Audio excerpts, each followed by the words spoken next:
On today's episode of Let's Talk Drones, we are talking about leaks of a potential DJI Avata 2. Our friend Jasper Ellens leaked these, but that's not actually how I found out about these. Friend of the channel, Sam Karp, messaged me today and said, "Hey, have you seen the leaks for the new Avata 2?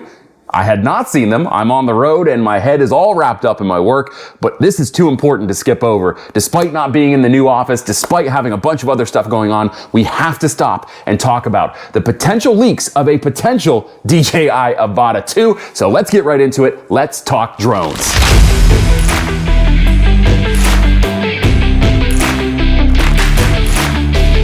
What's up? It's Chris, the Drone Geek, and welcome to another episode of Let's Talk Drones. Let's Talk Drones is brought to you by the Droning Company, now serving remote pilots worldwide. It does not matter if you're based in the United States, you can be anywhere in the world, and the Droning Company has something for you. Make sure you check out their YouTube channel by searching the Droning Company. Lots of great content there, including content featuring yours truly. Really exciting stuff on the Droning Company's YouTube channel, and make sure you check them out online at thedroningcompany.com and across all major social media platforms. So I know when we change locations, I'm currently in Charlotte, North Carolina, I tend to dwell on that a little more than it needs to be dwelled on, and I'm not going to do that today. We're going to jump right into this. Let's talk about these leaks that we found for the DJI Avata 2. So when Sam Karp reached out to me and asked me if I'd seen the leaks, of course, the first place I went after responding to Sam was Jasper Ellens' Twitter page. That is where I get almost all of my leak information. We do have a Ceta LV and a few others as well that we get our leak information from, but Jasper is money almost every single time. And actually, we've got a little bit more validation behind these leaks that Jasper has shared on his Twitter profile. We've also got some FCC listings for a DJI Avata 2. Not just that, the DJI Goggles 3, the DJI Motion Controller 3, and the DJI FPV Controller 3.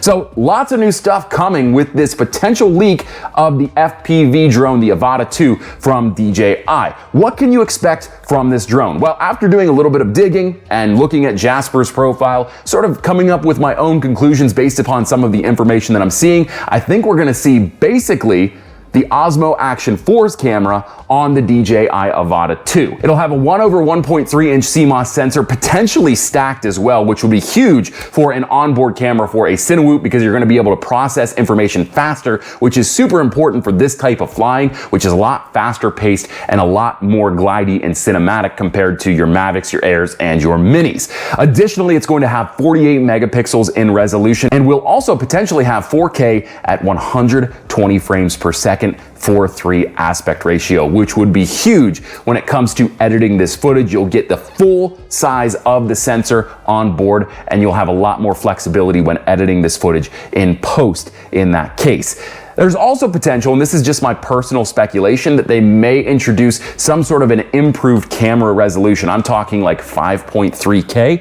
That could come down the road with a firmware update, but 4K 120 at 4:3 would be fantastic, and I'd be happy to settle there when it comes to editing this footage. It will just open a world of opportunities when it comes to having high quality footage directly off the cinewhoop. Okay, it's been a few hours since I recorded this video originally, and as I was editing the video, I found out something else exciting.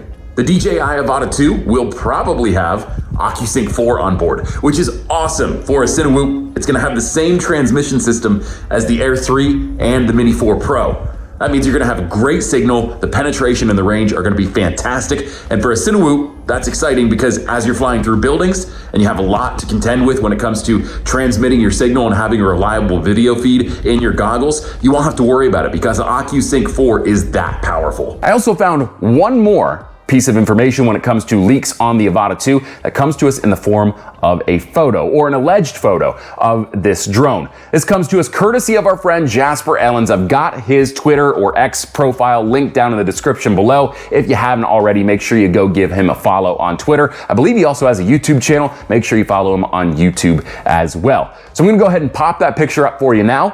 And you'll see here big changes from the design of the original Avata. First of all, it looks like the drone has gotten a total size upgrade in that it's larger than the previous version of the Avata. This isn't necessarily a bad thing. It's not necessarily a good thing either. It's just different.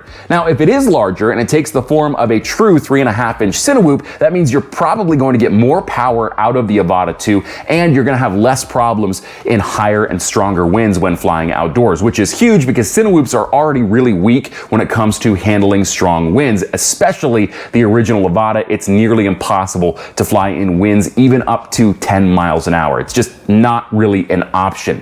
Additionally, you'll see that the propellers have also changed drastically from the original design of the Avata. If you're not familiar with FPV propeller measurements and how they work and what they mean, essentially think of it this way. I've got the original Avata here with me, coincidentally, in North Carolina.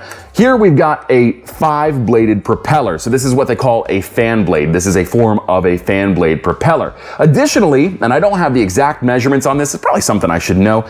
This is more of like a 2.5-inch, maybe 3-inch propeller. I'd say probably closer to 3-inch propeller. 2.5-inch would be a little smaller than this, but it's not a true 3.5-inch propeller. So this cinewhoop is a little bit undersized for the category that it would fall into. And while these propellers do a pretty good job, they just don't have quite the efficacy of a tri-blade, which is what we're seeing on the DJI Avata 2, or the alleged photo of the DJI Avata 2, and they certainly don't perform the same way either. With this tri-blade, you're actually going to get more efficient performance when it comes to the overall battery life and the flight characteristics of this drone. That doesn't mean fan blades are bad, it just means they fly differently. So we'll be going from this configuration to a tri-blade, which will have different flight characteristics than the Avata. What does this mean in terms of those flight characteristics? It means you'll be able to rip it a little bit harder.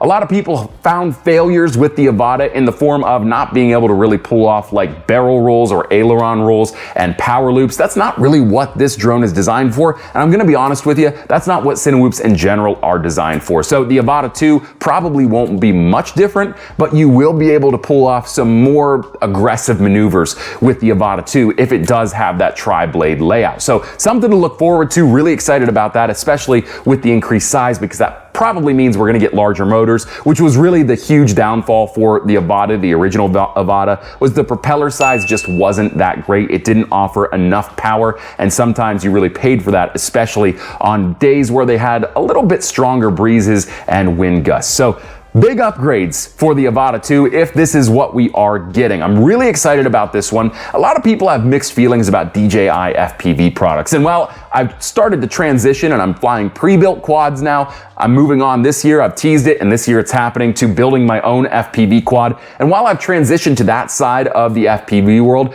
that I really do believe in the bottom of my heart that if you want to learn how to fly manually without jumping into the building aspect of things right away, DJI offers a really great series of products to essentially offer you training wheels when it comes to transitioning from GPS or position hold flight into manual flight, which is you are keeping control of the drone and keeping it in the air. The Avata was a great beginner's tool for learning how to fly manually, and I'm sure the Avata 2 will be as well. Also the DJI FPV, I feel like that gets a lot of hate, a lot of shade thrown on it, but let's face it, it helped get a lot of people into the world of manual flight, even with all of its faults. Now, when can we expect the Avata 2 to hit shelves? I'm hearing as early as the beginning of April. So we've just got a few weeks before the Avata 2 hits shelves. It could be sooner than that. I don't know. DJI tends to surprise us with this stuff, but I'm curious as to what you think. Do you think we'll see it in the next few weeks? Do you think we're gonna see it towards the end of April? Or do you think we're gonna see it later in the year? Additionally, what do you think of the specs that have been leaked? What do you think of the image that's been leaked? Are you excited for the Avata 2, or is it something you're gonna pass on?